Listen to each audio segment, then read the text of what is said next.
So we're producing 16 different styles. 2 of them are seasonals, like our Festbier or winter Festbier.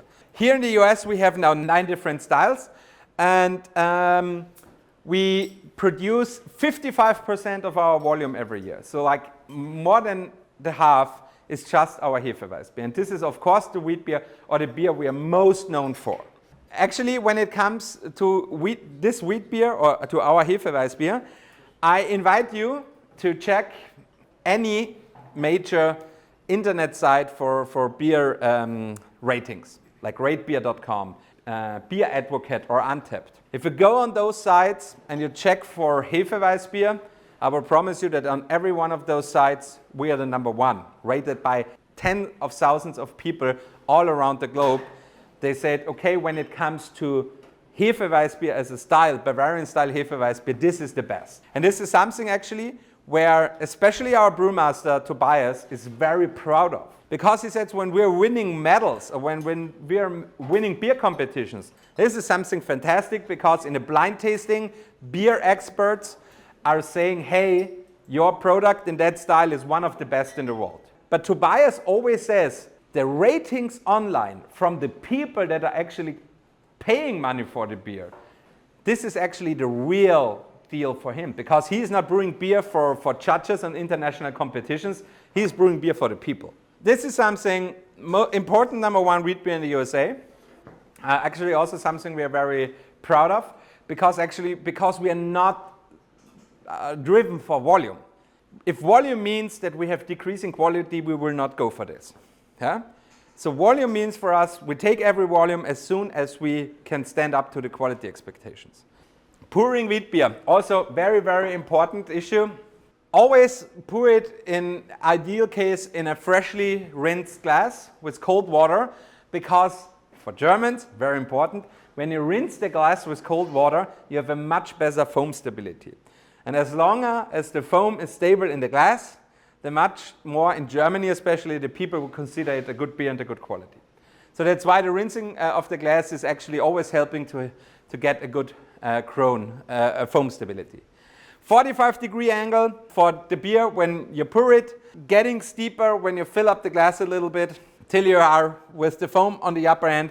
If you have the time, I know I worked also in bars and restaurants, especially behind the bar.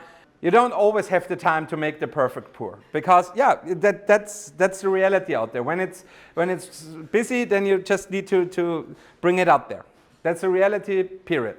But if you have the time, I really hope you think about it, then let the beer sit for a few seconds so that the foam can come down, and then put a few sips on the top so that you then can see how, because the foam is then growing a little bit, yeah, and then serve the beer.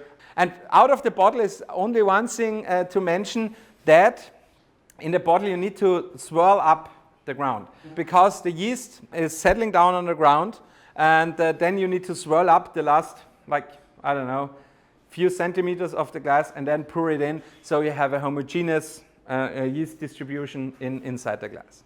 When it comes to the tasting notes, very important, of course, is a homogeneous haziness. So this is something that's very important for a Hefeweissbier. So it's yeast and proteins that are creating this haziness.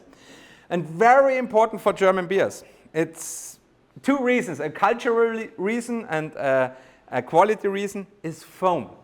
A nice, stable, white foam with little bubbles. On the one side, it's a cultural thing. So Bavarians love their foam on the top of the beer. So that's why on the beer glasses we have like this line, which is showing, okay, till this is the half liter or the 0.33 liters, and this is what you buy and this is what you get. And the rest of the volume in the glass, in a German beer glass, is always for foam, to fill that up with foam. You can send back in a German restaurant or bar your beer if there's not a proper foam crown, as we call it, on the top, because this is then considered a bad pouring quality. But the second thing is, it's also because when the little bubbles of the foam are bursting, it transports a lot of aroma to the nose when you take a sip. The decreasing foam, the bursting of the bubbles brings, especially here when it comes to Hefeweissbier, those fruity notes of banana, the slightly spicy notes of the cloves aroma, and of this, I would say, more general fruitiness of the beer very intensely to your nose. And this is why we always encourage the people, if you serve a German style beer, but you also serve especially a Hefeweissbier, serve it with a nice head, because the people will appreciate it, because for the first sip, when it's that situation, they will get the intensity of the flavor. And next to this rich fruity flavor, also the texture of the beer is so important. So like the mouthfeel you have. And what we are doing in Weihenstephaner very intensely, we mash our beer like with a double mashing, so more time and more energy for the first process of the beer making, the so-called decoction mashing. And why we are doing that? Because it's expensive and it's more expensive and it takes more time to do it. But it makes you that creamy mouthfeel, especially when you drink the beer and you have this nice and gentle creaminess, you know, in the aftertaste. This is what we want to achieve. A wheat beer is not there for having this crisp kind of, in Germany we say slim, but this crisp and easy downgoing aspect. This is something for a Helles or a Pilsner. A wheat beer must be creamy, it must be gentle, it must be, must be flirting with your mouth and your throat and like, oh, drink me a second time, okay. At the first sip, floral, fruity banana notes. In the aftertaste, a little spiciness for cloves and this gentle creaminess. And this is what we want to achieve. And I invite you everyone, go on Untappd, go on Rate Beer, check the ratings of our beer and check the comments of the people.